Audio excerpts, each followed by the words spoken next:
express my gratitude to Hashem for having spared me, my parents, and my sister from the Holocaust and allowed us to come here and begin a new life in this country. My family, both on my father's and mother's side, had lived in a small shtetl in Tarnobrzeg in Galicia, which is southeast Poland, where Jews may have settled as early as the 1st century. Despite frequent persecutions and economic difficulties, they managed to raise large, responsible families steeped in Torah tradition. My mother's family's history is recorded in the town's Yizkor book, where her oldest sister, Bincha, wrote about one of her brothers. It's a heart-wrenching account of the Kiddush Hashem of this brother David, Zichrono Livracha, a rabbi ordained by the Chafetz Chaim, a famous scholar, especially known for his teaching of Musar and his strictures against Lashon Hara, speaking ill of others. When the Nazis invaded my uncle's shtetl, the local priest, who admired him for his saintliness, offered at great risk to himself to save my uncle and his family. My uncle replied that unless the whole community could be saved, he and his family would share the community's fate. And so he and all the others went to the shul, took out the Torah scrolls, and chanting prayers together, marched, or she said even danced, to their execution. It's also told that a few generations earlier, my mother's great-grandfather saved his community from destruction. The story was that a Gentile boy was missing before the holiday of Pesach. The Jews in town were accused of having killed him and having used his blood to bake matzot, a totally false accusation, which is called a blood libel, and actually began for the first time in Norwich, England, where my granddaughter Ela lives. So this great-grandfather, knowing that all the Jews would be killed if no one confessed to this crime, pretended that he had done this terrible thing. He was killed and the community was saved, and the boy, as so often happened, eventually turned up unharmed.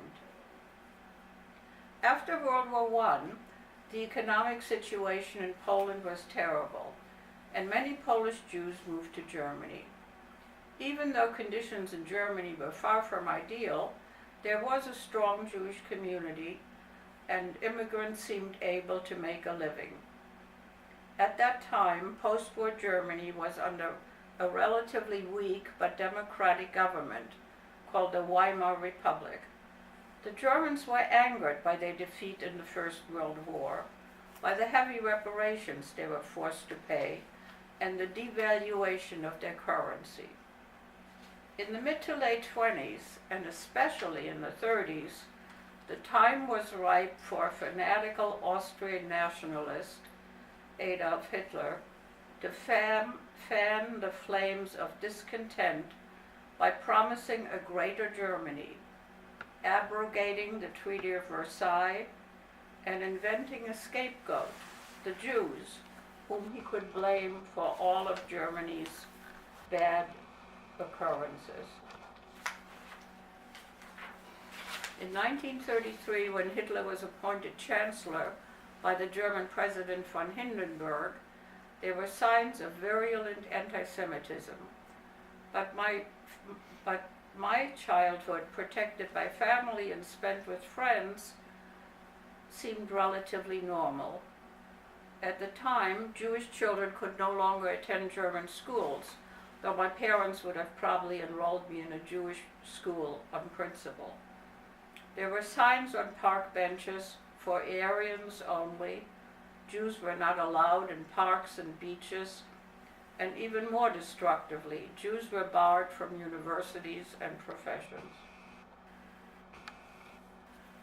Back to my parents.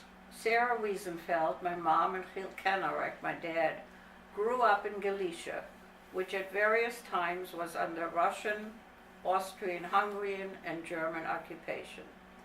They grew up in the same shtetl. My dad was one of 4, my mother one of 10 children. My mother, from the time she was a little girl, loved to read and study, even though at that time and place, it really wasn't considered that important for girls to study. But she was one of the early feminists. She would hide under the table in the cheder, where her brothers studied, so she could learn with them. And in order to stay awake and study as long as possible, she told me, she'd sit with her feet in a bucket of cold water. After many arguments, she persuaded her mother, my grandmother Rochma, to let her be enrolled in a secular high school, but she still finished all the chores she was assigned. She learned to sew beautifully and was told she had gold in her hands. Her favorite brother David, younger than she by a few years, she got along especially well with. She taught him dikduk, Hebrew grammar, and he taught her Talmud. Like many other Polish Jews, my parents left their country after World War I. Even though at that point Poland became an independent state, there was still so much chaos, unemployment, and anti-Semitism that my parents, independent of each other, I think, moved to Berlin, where my dad's brother, my uncle Mendel, and my mom's sister, my Aunt Frimtje, had moved to and were now a married couple. My mom helped her sister with her children, my cousins Honey, Ruth, and Gusha, Zichronah Livracha. It was here at my mom's sister's and my dad's brother's home that my parents really got to know each other and fall in love. So it turned out, in marrying each other, she married her brother-in-law, and my dad married his sister-in-law. I was born a year later, in 1925, and was an only child for 13 years. It's so interesting that my mom was one of 10 children and only had 2 of her own. Her sisters also had fairly small families. Maybe they felt that when they were children, they didn't get enough attention, being just one of 10, and they weren't going to have their children undergo the same experience. My dad worked with his brother importing and exporting fabrics. My mom was a stay-at-home mom, as was customary at the time. She was always eager to study and to teach. She was insistent that I learn Hebrew, and on Shabbat it was rak ivrit, only spoke Hebrew.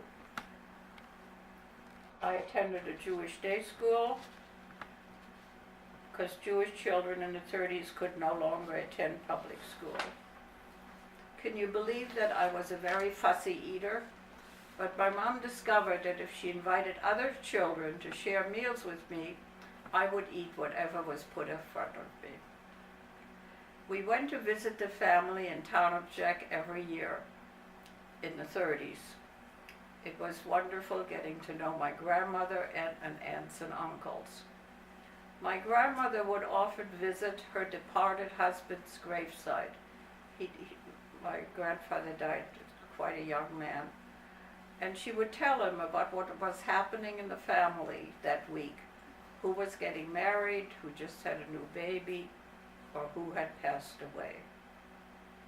But in Germany since 1933, more and more laws discriminating against Jews were enacted. Jews could only live in certain areas, couldn't attend theaters and libraries. In May 1938, something wonderful happened in our home. My mom gave birth to my sister May, and I was no longer the only child I had been for 13 years. Yes, my sister May was born in May and will have a very special birthday this year. But she was only 6 months old when the situation in Germany turned even worse. In October of 38, my dad, at the same time as thousands of other Jewish men, who had come to Germany from Poland, was picked up by the Nazis and sent back to Poland. And we didn't know if we'd ever see him again. My aunt